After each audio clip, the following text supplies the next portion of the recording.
Radio.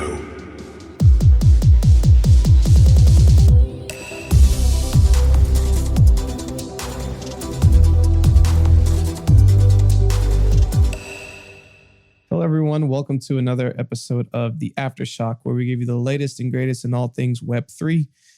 Kicking you off first with Web3 Lightning Round and then talking about last week in the metaverse. It's been yet another interesting week as we get started in the month of March of 2023. So without further ado, let's go ahead and get started with this week's Aftershock. The Aftershock. Our first article is looking at Coinbase cutting ties with Silvergate, which is forcing crypto hedge fund to find a new bank.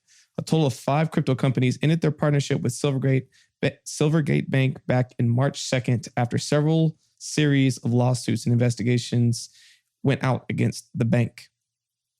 So Silvergate, which was a prominent lender to crypto firms, lost 5 prominent partners on March 2nd. Coinbase, Paxos, Gemini, Bitstamp, and Galaxy Digital were some of the most notable crypto firms using Silvergate as their banking partner before seeing termination, which recently happened by Coinbase. Now, what's really interesting about this, Silvergate, unfortunately, is starting to really crumble with this news. It's traded and its regular stock has plummeted pretty quickly. And it's also forcing, because of all of these major crypto players leaving, you're starting to see a lot of these others follow suit. So not looking really great for Silvergate, and there might be some other implications to come out. It's also a reason why you might have seen some prices in the crypto markets kind of go down in the past week as uncertainty unravels around this news with Silvergate. So this will continue to play out, and it's something I'm going to be watching pretty closely. Our second article is looking at Celsius custody customers finally beginning to withdraw after 263 days after the freeze. So Celsius users with funds held in custody program have finally begun to withdraw funds, but users report delays due to backlog of requests. According to numerous social media posts as of March 2nd, several customers held funds in Celsius custody accounts have been overjoyed that they were finally able to withdraw their funds from the lender. Customers reports that they received an email a few weeks ago listing those who are eligible to remove their funds before receiving another on March 2nd, noting withdrawals could be processed. So Celsius was one of those companies to file for bankruptcy last year. And for some customers, they had a path to be able to withdraw some of their funds. Now, for some of those people who were lucky enough to get that, this was their moment. So, of course, they were happy to be able to get some of that out as opposed to losing everything. Unfortunately, a lot of people still lost everything and are not going to be able to claim any of their funds. But at least some people can find some solace in getting their funds recently. Next up, we got Senator Elizabeth Warren and colleagues demanding to see Binance's balance sheets. 3 United States senators wrote a letter to CEOs of Binance and Binance.us with a long list of objections to the company's perceived policies and actions. So they sent it to CZ and the CEO, Brian Schroeder for Binance US, expressing concern over a number of facets of Binance activities and requesting information from the companies that included their balance sheets.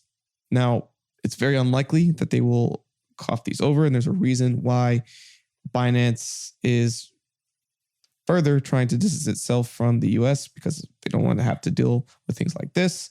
And I think Binance is going to continue to choose to no longer work with the US into the future as regulators try to dip their hands and get more information from them. So even though there's a little information about Binance's finances, they're trying to get all of the information, and I just don't think that that's probably going to happen. So we'll keep watching it, but good luck to them. Next up, we got a fun one with Snoop Dogg was revealed as the co-founder of Web3 powered live stream platform.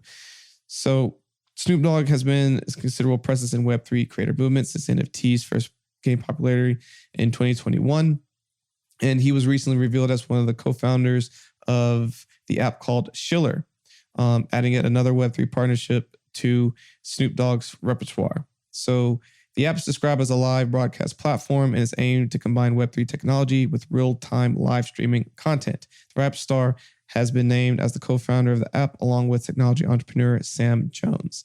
This is really cool. You are seeing more and more companies coming out trying to compete with some of these Web2 companies. I believe this is, if you've heard of Triller, this is one that is more Web3 focused and having blockchain affiliated with it. And Uncle Snoop has a big audience, so I think he has a good chance to hopefully bring out some really cool influencers and content creators to help build out Triller into something really cool. So I thought that was a fun one, and we'll go ahead and dip into the next one, which has to do with Robinhood, as it rolls out its self-custody digital asset wallet to iOS users globally. So Robinhood's self-custody wallet is now available to iOS users globally, 5 months after it launched in beta. The wallet launched initially to 10,000 users back in September, and now that has expanded to all.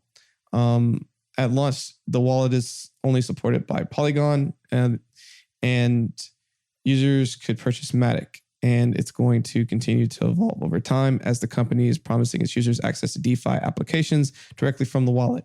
I think this is a huge step for Robinhood, as for a long time, if you bought any crypto on Robinhood, you didn't own it. You didn't custody it. It didn't really function and work as Web3 was supposed to. And so they heard the feedback from their audience and now are putting in more tools to have really that true crypto feel, which is trying to gain more confidence and get more of the already adapted Web3 audience over to its platform.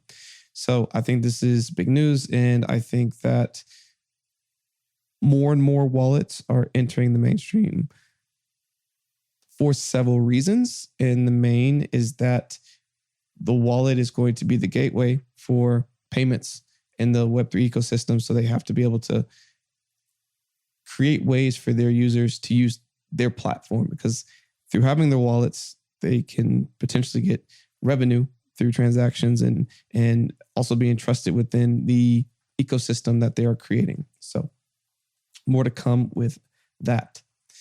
Next article looks at Iran as it completes its pre-pilot phase of its CBDC, its central bank digital currency. And the Central Bank of Iran successfully completed a pre-pilot phase of the development of Iran's CBDC, according to official statement by CBI's research arm, the Monetary Banking Research Institute.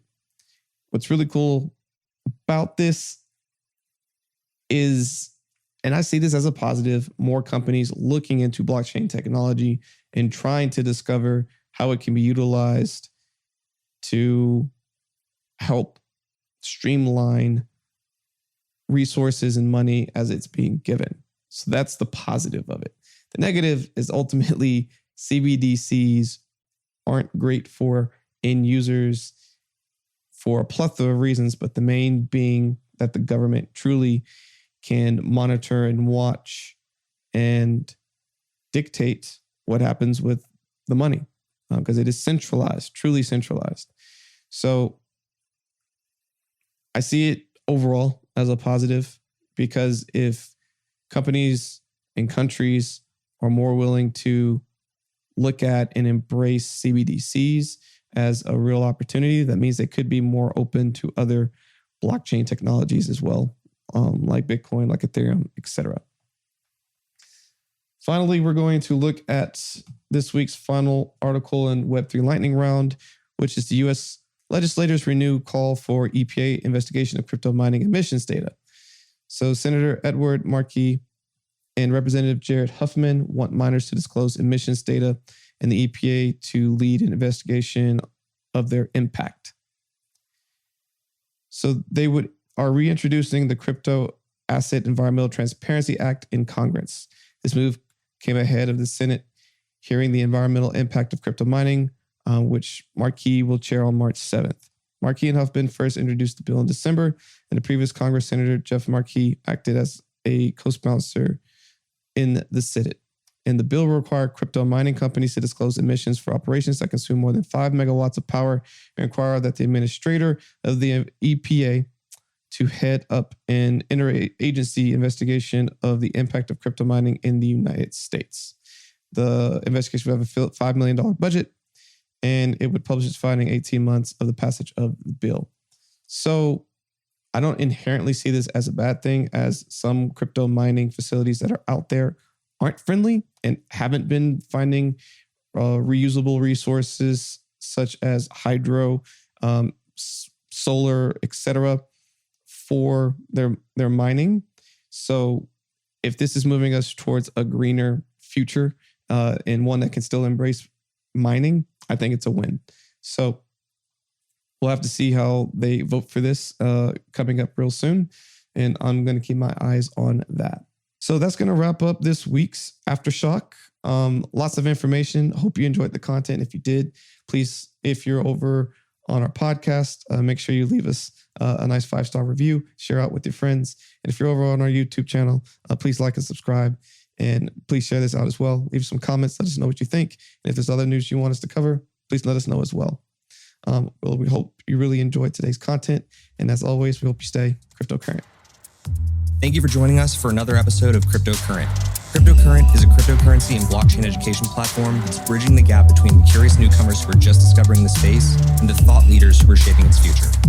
All opinions expressed by Richard Carthon, the Cryptocurrent team, and their guests on this show are exclusively their own opinions. This show and any other cryptocurrent production is exclusively for informational purposes.